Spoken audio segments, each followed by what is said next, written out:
Hi kids, in today's session you are going to learn about migration.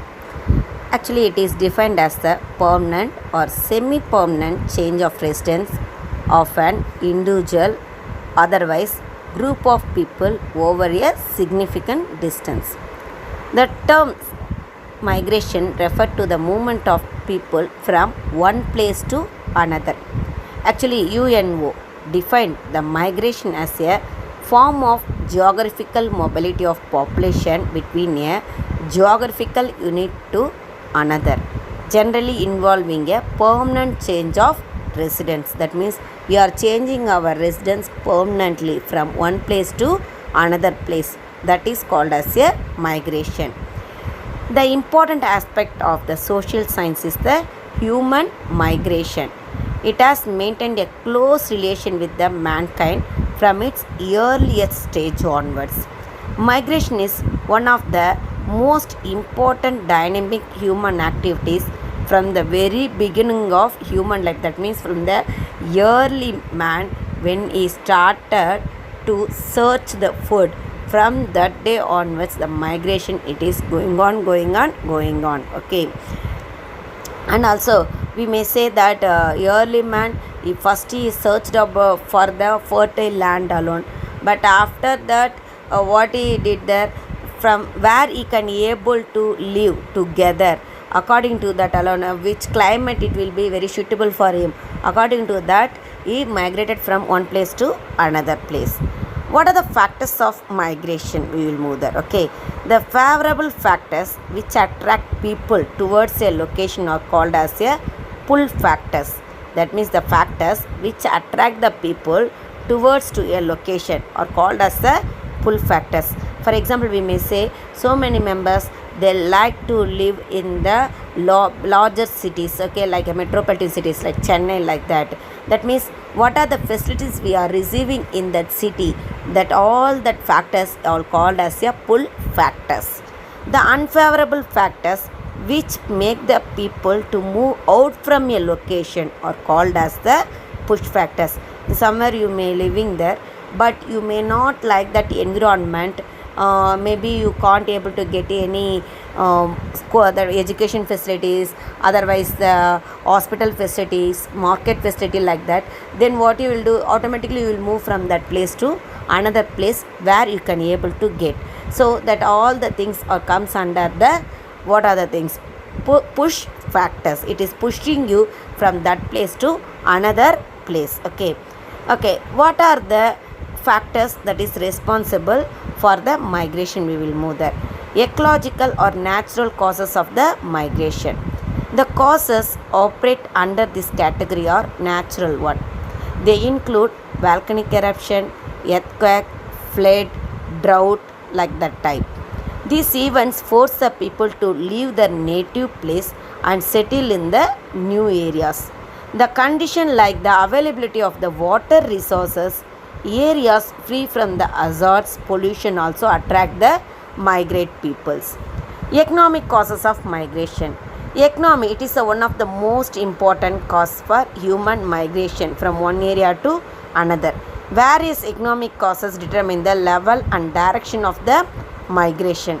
The availability of the fertile agriculture land, employment opportunities, development of technology are some of the economic causes that attract the migration to move from one place to another place. The mass poverty and unemployment force the people to move out from their native place to the places where they can able to get the better employment opportunities. Okay, next, socio-cultural causes of the migration. Socio-cultural causes may also play some roles in the migration. Migration of women after marriage and migration associated with the pilgrimage are based on the socio-cultural customs. After the marriage, however, the woman she will move to the another place alone, isn't it? That is the socio-cultural migration we are saying. Demographic causes of migration. In demographic sense, the population composition like age and sex, overpopulation and underpopulation also the major cause of the migration. It is a well known fact that adults are more migratory than any other age groups. Any other age groups, they are not migrating that much compared to the adult people. Women mostly migrate after the marriage, already I told, isn't it?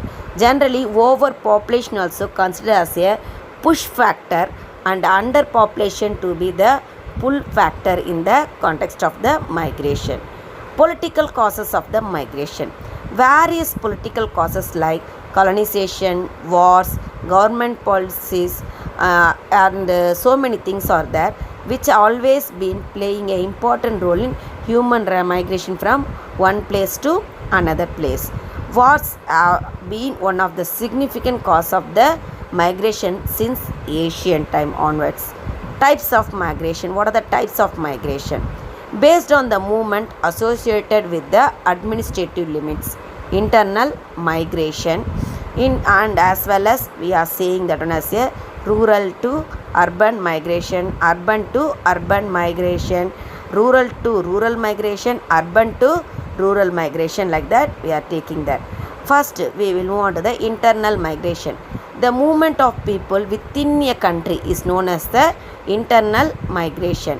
The internal migration, it is classified on the four bases that only I said: rural to urban, urban to urban, rural to rural, urban to rural. Okay. Rural to urban migration is the movement of population from rural areas to growing towns and cities, mainly in search of employment, education, as well as recreation facilities alone. Urban to urban migration. It is the migration between one urban center to the other, same like the search of the higher income. Okay, same urban only they are going to move, but for the search of the higher income. Rural to rural migration is driven by fertile land for cultivation and also other sociological factors like marriage, like that only they are moving from one rural area to another rural area. Urban to rural migration. It is the movement from urban center to rural areas to get rid of the urban problems and returning to native places after retirement from the jobs. Rural to urban migration is the most common one. International migration. Already we studied about the internal. Now international migration. Migration that occurs across the national boundaries are known as the international migration. Okay. In 2017, India was the largest country of origin of international migrants, followed by Mexico. Female migrants outnumber male migrants in Europe, North America, Oceania and Latin America and the Caribbean, while in Africa and Asia, particularly in the Western Asia, migrants are predominantly men. Based on the willingness of the migrants for migration, voluntary and involuntary or forced. Voluntary migration. If the migration takes place on person's free will, initiative and decide to live in a better place and to improve their financial status, the migration is said to be voluntary. Involuntary. If the migration takes place against the willingness of the migrants, the migration is termed as a involuntary migration. The push factors like war and force the people to immigrate from a place is of this type. Next, based on the duration of stay of migration in the place of destination.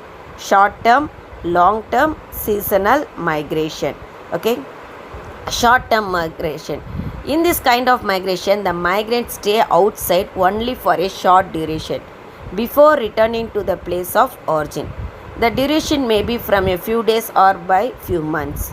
Long term migration. It is a kind of migration in which the migrants stay outside at least for a years. In the seasonal migration, in this type of the migration, group of people migrates from their native place during a particular season and returns after the end of that season. Most probably migrating to the hill station during the summer season. Okay, it will come under the seasonal migration alone. Consequence of migration. Migration affects both the areas of origin of migration and the area of destination.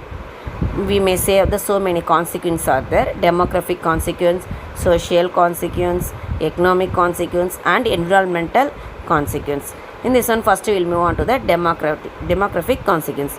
It change age and sex composition of population.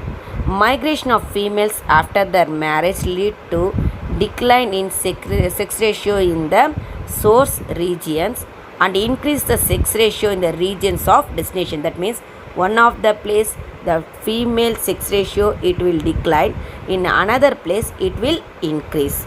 The migration of male workers in search of jobs decreases the independent population of the source region and it will increase the dependency ratio in the other place. Social conscience. The migration of people from different regions towards an urban area leads to the formation of plural society. It helps the people to come out of narrow mindedness and people become generous. Economic consequence. The migration of more people from overpopulated to underpopulated regions results the imbalance of the resource population ratio. In some cases, the regions of over as well as the underpopulation may become the regions of optimum population. Brain drain is a consequence of migration. Brain drain refers to the migration in which skilled people from economically backward countries move to developed countries in search of the better opportunity. Eventually, this lead to the backwardness in source region. This is called as a backwash effect. Environmental consequence. Large scale movement of people from rural to urban areas causes overcrowding in cities and puts heavy pressure on resources. It leads to rapid growth of cities. The overpopulation in urban areas lead to the pollution of air, water, soil, noise, everything.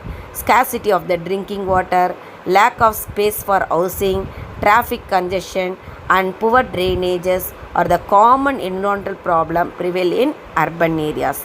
The lack of space for housing and the rising of land cost lead to the formation of the slum areas too. Thank you, kids.